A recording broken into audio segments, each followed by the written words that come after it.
Hello students, welcome to my channel students grooming by Sitaram Yadav. आज हम पढ़ने जा रहे हैं टेंस का अगला पार्ट है और इस पार्ट में या इस सेक्शन में पढ़ेंगे future indefinite tense, future continuous tense. तो आज का टेंस कौन सा है? Future continuous tense. और ये वीडियो इस सीरीज़ में, टेंस की सीरीज़ में आपका 6वां वीडियो है। और शुरुआत करते हैं हम फ्यूचर कंटिन्यूअस टेंस की। इसके पहले यदि आपने चैनल को सब्सक्राइब नहीं किया है तो प्लीज़ आपसे विनती है कि इस चैनल को सब्सक्राइब करें और साथ ही साथ बेल आइकन बटन दबा दें, जिससे कि हमारे भविष्य में आने वाले वीडियो समय पर आपके पास पहुंच जाए। तो शुरू करते हैं। आप देखिए बच्चों, आपके सामने 6 वाक्य लिखे हुए हैं और कौन कौन से हैं? वह जा रहा होगा, वह खेल रही होगी, हम खा रहे होंगे। ये 3 वाक्य आपके सामने है और 3 वाक्य में आप देखिए कि एक हमेशा की भांति एक पैटर्न बन रहा है। कौन सा बन रहा है? एक तो सबसे पहले आप ये देख लो, सब में गा, गी और गे आ रहे हैं। तो गा, गी, गे जब भी आता है तो इसका मतलब है ये कौन सा टेंस है? ये फ्यूचर टेंस है, जैसा हम हिंदी में कहते हैं भविष्य काल। क्या कहते हैं? भविष्य काल। अंग्रेजी में आप क्या कहेंगे? आप कहेंगे फ्यूचर।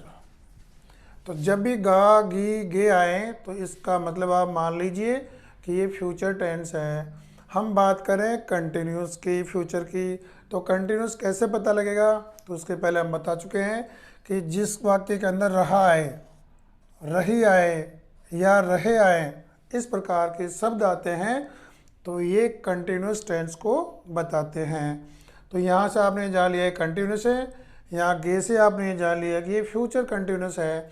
तो इस प्रकार यदि हम इनको सामूहिक रूप से रखें तो रहा होगा, रही होगी या रहे होंगे, इस प्रकार के शब्द वाक्य में आते हैं। तो हमें मान लेना चाहिए कि ये कौन सा टेंस हो गया? ये हो गया फ्यूचर कंटिन्यूअस टेंस। मुझे लगता है आप समझ गए होंगे। एक बार दोबारा और देख लिए कि ऐसे वाक्य जिसमें रहा होगा, रही होगी, रहे होंगे या रहा हूँगा जैसे शब्द आए तो ये वाक्य हिंदी के अनुसार भविष्यत काल या फ्यूचर कंटिन्यूअस टेंस होगा। ये आप हिंदी में पहचान सकते हैं। अंग्रेजी में इसका एक बार वाक्य की रचना करते हैं, उसके बाद में हम बताएंगे आपको क्या करना है। तो इसका वाक्य रचना देखिए एक बार। He will be going, she will be playing और वी शैल बी ईटिंग। अब इसका एक पैटर्न देखते हैं। यहाँ भी कौन सा पैटर्न है कि सबसे पहले तो हम देख रहे हैं कि यहाँ विल आ रहा है, यहाँ भी विल आ रहा है और यहाँ भी सेल आ रहा है। तो विल और सेल का पेयर हमने पहले ही बता रखा है। विल और सेल ये दोनों का एक ही काम है, हमेशा जोड़े में रहते हैं। इनका यूज एक वचन या बहुवचन के स्थान पर नहीं होगा, थोड़ा डिफरेंट है, हमने पहले बता रखा है। बाकी और बाद में चर्चा करेंगे। पहले एक बार देख ले, तीनों में विल और सेल आ रहा है। तो जब भी विल या सेल आए इसका मतलब ये फ्यूचर का टेंस होगा। याद कर लिया आपने कि जब भी विल और सेल आए तो कौन सा टेंस होगा? ये होगा फ्यूचर। अब फ्यूचर में कौन सा होगा इसका हमें पता कहाँ से लगेगा? तो उसका हमें पता लगेगा, हमने पहले बता रखा है कि जब भी आईएनजी लगती है किसी वर्ब की फॉर्म के तो वह कंटिन्यूस टेंस होता है। आप देख लीजिए, सब में आईएनजी लगा हुआ है। देख रहे हैं क्या आप? जो मैंने गोले मारे हैं इन सभी में वर्ब के साथ में आईएनजी लगा हुआ है। जैसे गो है, गो का हो गया गोइंग। ऐसे प्ले है, आईएनजी लगा दिया तो हो गया प्लेइंग। ऐसे ही ईट है, ईट का आपने आईएनजी लगा दिया तो क्या हो गया? ईटिंग। तो यहाँ से पता लग रहा है कि ये कंटिन्यूस टेंस है आईएनजी से, और विल और सेल से पता लग रहा है कि ये फ्यूचर है। तो दोनों को साथ में कर दिया आपने तो ये क्या हो गया? ये हो गया फ्यूचर कंटिन्यूअस टेंस। तो आप दोनों हिंदी में भी पहचान सकते हो और अंग्रेजी में भी पहचान सकते हो। ये मैंने बता दिया आपको पहचान। अब हम देखेंगे यहाँ पर कि इनका हमने हिंदी से अंग्रेजी में अनुवादन या ट्रांसलेट कैसे किया है। तो उसका बहुत ही आसान तरीका है। वो तरीका क्या है कि इसके अंदर आप जानते हो जब भी वाक्य की हम रचना करते हैं सबसे पहले लिखते हैं सब्जेक्ट। क्या लिखते हैं? सब्जेक्ट। उसके बाद में क्या आती है? वर्ब आती है। ये एक बेसिक फॉर्मेट है कि जब भी आप अंग्रेजी में वाक्य लिखेंगे सबसे पहले आएगा सब्जेक्ट, बाद में आता है वर्ब।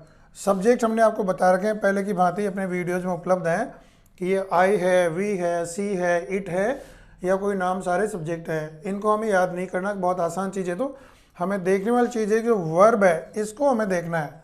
और यहाँ जो फ्यूचर टेंस है इसमें हमें जो वर्ब है वो कौन सी आती है, इसको आप देख लें कि शुरू में सब्जेक्ट आएगा, इसके बाद में याद कर लें आप, बहुत ही आसान है, विल बी और शैल बी।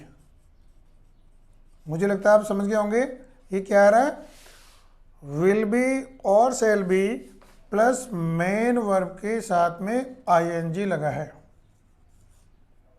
और ये इतना ही क्या है, फ्यूचर कंटिन्यूअस टेंस है, जहाँ विल बी या शैल बी दोनों में से एक आए और इसके पश्चात मेन वर्ब के आईएनजी जुड़ा हुआ हो तो वह फ्यूचर कंटिन्यूअस टेंस बन जाता है। और यह हमने ऐसे ही किया है। आप देखिए एक बार इसका दोबारा वाक्यों का अनुवाद करते हैं। जैसे वह है, लड़का है, तो लड़के को हम बोलते हैं ही, ठीक है। और ये जा रहा होगा तो उसको हमने क्या बनाया है, या तो विल बी या शैल बी दोनों लिख ले, तो दोनों में कौन सा आएगा, ही के साथ में आता है विल बी, तो हो गया विल बी। और वर्ब है जा, तो जाने में बोलते हैं गो, और गो के हमने क्या लगा दिया, आईएनजी। तो इसका अनुवाद क्या हो गया, ही विल बी गोइंग। तो हमें याद क्या करना है, विल बी और शैल बी, और इन दोनों में एक का प्रयोग करना है। एक बार यहाँ भी मैं बता रहा हूँ आपको कि शैल और विल का यूज़ कैसे करेंगे। तो शैल का यूज़ करते हैं आप आई और वी सब्जेक्ट के साथ में।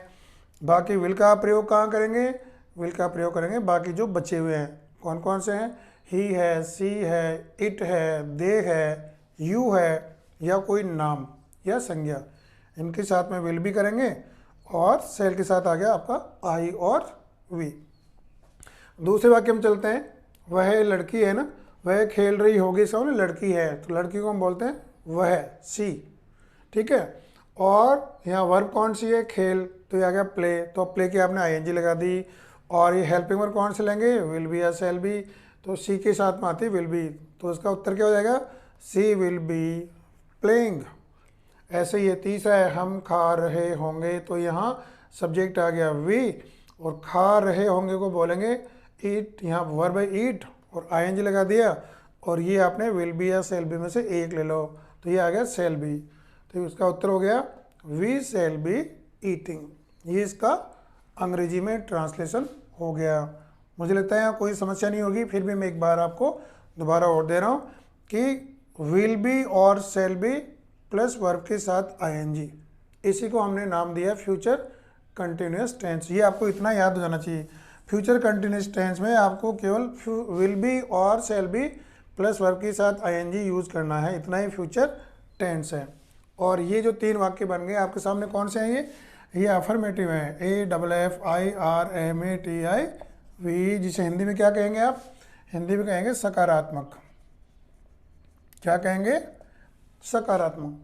अब दूसरे जो तीन वाक्य हैं ये कहलाते हैं नेगेटिव। हमने जो नहीं लिखा है, नहीं, नहीं और नहीं, नहीं का मतलब क्या होता है, नेगेटिव या नकारात्मक, जो मना करने वाले हैं, नकारात्मक। अंग्रेजी में कहेंगे NEGATIV, नेगेटिव, ठीक है।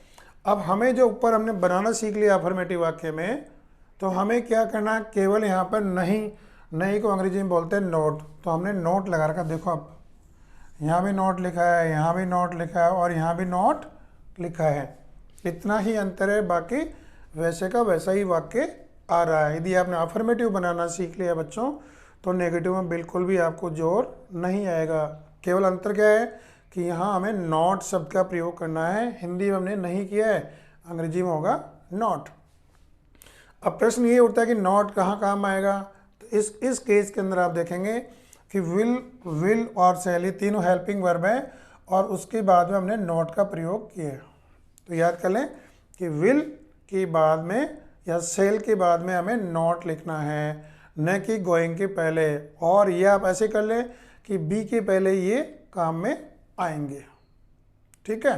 तो इसका उत्तर हो गया he will not be going, she will not be playing, we shall not be eating.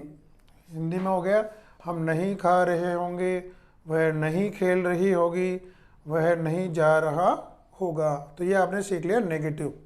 कैसे सीखा कि जो भी हेल्पिंग वर्ब है विल और शैल, उसके बाद में नॉट का प्रयोग कर दिया, बाकी बी गोइंग या बी प्लेइंग या बी ईटिंग वैसे के वैसे हैं। अब तीसरा इसमें आता है, उसको बोलते हैं, आप देखिए प्रश्नवाचक चिन्ह लगे हैं, यहाँ क्या लिखा है, यहाँ भी क्या है और यहाँ भी क्या है, तीनों प्रश्नवाचक चिन्ह अंत में लिए हुए हैं। तो इसका मतलब ये कौन से वाक्य हो गए, ये प्रश्न वाले वाक्य हो गए, प्रश्नवाचक कहलाते हैं। अंग्रेजी में क्या कहेंगे, INTERROGATIV इंटेरोगेटिव यानी प्रश्न वाले वाक्य हैं। हिंदी में आपने देख लिया क्या लगा दिया पहले है ना, क्या वह जा रहा होगा, क्या वह नहीं खेल रही होगी, क्या हम नहीं खा रहे होंगे। ऐसे ही पहले क्या लगा दिया, तो अंग्रेजी में क्या कैसे लिखेंगे तो हमने पहले बता रखा है, आज फिर बता रहे हैं आपको कि यदि हेल्पिंग वर्ब को आप शुरू में लिख देंगे तो वह अपने आप में क्या बन जाएगा, और अंत में क्वेश्चन मार्क या प्रश्नवाचक चिन्ह लगाना है। बाकी वाक्य वैसा का वैसा ही रहेंगे। जो पहला वाला अफर्मेटिव वाक्य, इसे देखते हैं हम एक बार। यहाँ जैसे हेल्पिंग वर्ब विल है तो हमने विल को लिख लिया, बाद में ही बी गोइंग वैसा का वैसा रख दिया है। ऐसे दूसरा है, हम वह नहीं खेल रही होगी तो उसका है सी विल बी प्लेइंग। अब नहीं क्या लगाना है इसमें हमें, तो क्या कैसे लगाएंगे, विल को हम पहले रखेंगे, तो ये आ गया विल सी बी प्लेइंग, उसका उत्तर ये हो गया है। ठीक है, तीसरा वाक्य हम लेते हैं प्रश्नवाचक, जो सभी में हमने क्या क्या लिखा हुआ है आप देख रहे हैं ना। और इन वाक्यों में हमें क्या करना है कि जो हेल्पिंग वर्ब है वो हमने पहले लिख ली है, विल ही बी गोइंग, ये देख लीजिए आप, विल सी बी प्लेइंग और शैल वी बी ईटिंग। ये हमने क्या किया, केवल यहाँ पर ये हमने हेल्पिंग वर्ब को पहले लिख लिया और बाद में प्रश्नवाचक चिन्ह लगा दिया, बाकी वैसा का वैसा ही है। ये हो गया आपका इंटेरोगेटिव। अब चौथा आता है, इसे हम बोलते हैं इंटेरोगेटिव, और नेगेटिव में लिख रहा हूँ IN, और इसको हमने नाम दिया है इंटेरोगेटिव, अंग्रेजी के अंदर है, और हिंदी में कहेंगे प्रश्नवाचक या नकारात्मक वाक्य हैं। प्रश्नवाचक हो गया या नकारात्मक वाक्य हो गया है। ये वाक्य कैसे होते हैं, शुरू में तीनों में आप देखिए क्या आ रहा है, बाद में बीच में देख रहे हैं इनमें नहीं आ रहा है, तो इसका मतलब क्या हुआ, ये प्रश्नवाचक हो गया और यहाँ से हो गया नकारात्मक हो गया। ऐसे ही जब आपको बनाना है यहाँ पर, तो शुरू में आपको हेल्पिंग वर्ब लगा देनी, लगा दी आपने विल और शैल, और यहाँ इसके बाद में नॉट लगा दिया। इसके बाद में क्योंकि प्रश्न वाला वाक्य है तो ये सब्जेक्ट विल के बाद में आ गया, तो सब्जेक्ट के बाद में नॉट लग गया है। ये आप सारा काम यहाँ से करेंगे तो आसान होगा। कैसे, आपने लिया विल, विल के बाद आ गया ही, और ही के बाद में फिर नॉट लगा दो, नॉट बी गोइंग। ऐसे will she not be playing, shall we not be eating.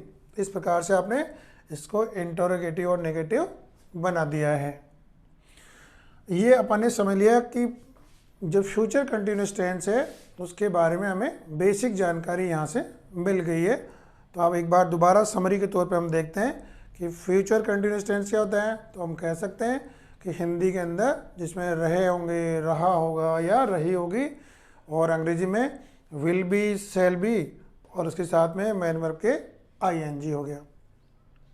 या इनको एक बार देखते हैं जो अभी हमने पढ़ा है अभी तक, उसका तुलनात्मक अध्ययन देखते हैं। तो ये अध्ययन क्या है, हमने अभी तक पढ़ा है प्रेजेंट इंडेफिनिट, पास्ट इंडेफिनिट और फ्यूचर इंडेफिनिट। 3 तो इंडेफिनिट पढ़ लिए, और ये तीसरा आज कंटिन्यूस भी पूरा हो गया है, तो 6 वाक्य पूरे हो गए। और जैसा कि मैंने आपको पहले कहा कि हमें पूरे 12 वाक्य करने हैं, 12 या तो आपके टेंस पूरे हो जाएंगे।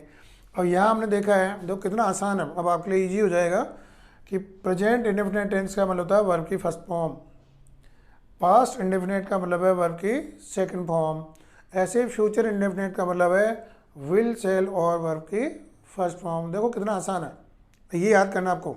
ऐसे ही प्रेजेंट कंटिन्यूस टेंस कौन सा है, इज, एम, आर और वर्ब के ING। ऐसे ही पास्ट कंटिन्यूस कौन सा है, वाज, वर, वर्ब के ING। ऐसे ही फ्यूचर कंटिन्यूस है विल बी और शैल बी, और उसके बाद में वर्ब के ING। ये आपके पैटर्न हो गए, इतने ही आपको सीखने हैं।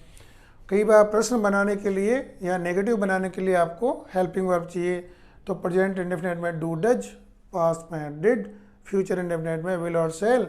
ऐसे ही प्रेजेंट कंटिन्यूस में इज एम आर है, पास्ट कंटिन्यूस में वाज वर है और फ्यूचर कंटिन्यूस में विल और सेल।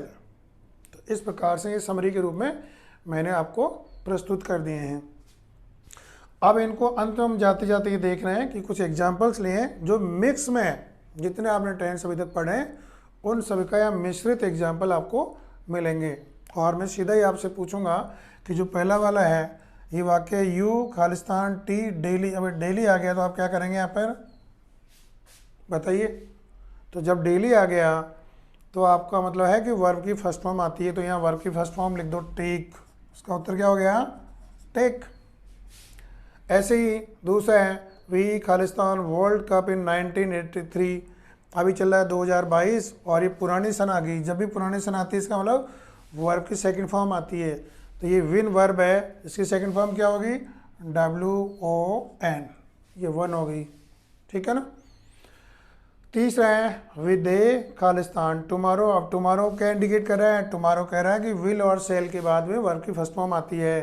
तो यहाँ स्टार्ट है तो हम यहाँ लिखेंगे विल और सेल में से विल ले लिया और ये आ गया स्टार्ट। जोड़े से याद करना आपको जितनी हेल्पिंग वर्ब है। चौथा आता है वी खालिस्तान दीज डेज प्रिपेयर। आपको पता है कि दीज डेज क्या कहता है, दीज डेज कहता है इज एम आर और वर्ब के ING। तो वी है तो वी के साथ क्या आएगा आर आएगा और प्रिपेयर का क्या हो जाएगा ING लगा दो PREPARING, ई हट जाएगा यहाँ पर। ऐसे ही आ रहा है Ram Khalistan at that time. तो एट दैट टाइम क्या बता रहे हैं, ये कह रहा है पास्ट कंटिन्यूस है और इसमें वॉज वर्ब के साथ में ING आएगी। तो राम राम एक वचन तो आएगा वॉज और ING किसके लगेगा PLAYING। ऐसे ही है इन 2025 में आई खालिस्तान BA कोर्स स्टडी। ये कह रहा है कि मैं 2025 में ये कोर्स कर रहा हूँगा, अर्थात ये कंटिन्यूस वाले वाक्य हैं तीनों। ये कह रहे हैं कोई काम लगातार हो रहा है। तो ये कब हो रहा काम है 2025 में कह रहा है कि मैं BA कोर्स कर रहा हूँगा। इसका एग्जाम्पल जो अभी हमने पढ़ा है उसका एग्जाम्पल लिया है। तो ये लिखेंगे आई शैल बी स्टडिंग STUDYING। तो इसका उत्तर क्या हो गया shall be studying BA course full stop. तो इस प्रकार से बच्चों हमने आपके सामने फ्यूचर कंटिन्यूस टेंस को समझा दिया है बहुत ही आसान तरीके से। यदि आप चाहो तो एक बार दोबारा फिर मैं समरी के रूप में दे रहा हूँ। कंक्लूड करते हैं कैसे करेंगे कि हिंदी में इनका होता है रहा होगा, रही होंगे या रहे होंगे, और अंग्रेजी में कैसे होंगे विल बी और सेल बी, जो नीचे लिखा है विल बी और सेल बी प्लस वर्ब के ING। ये तो होगी इसका जो पैटर्न है या जो सूत्र है उसके हिसाब से। और नेगेटिव बनाने हैं तो आप क्या करेंगे, नेगेटिव में आपको केवल और केवल जो आपकी हेल्पिंग वर्ब विल और सेल है उसके बाद में नोट लगाना है।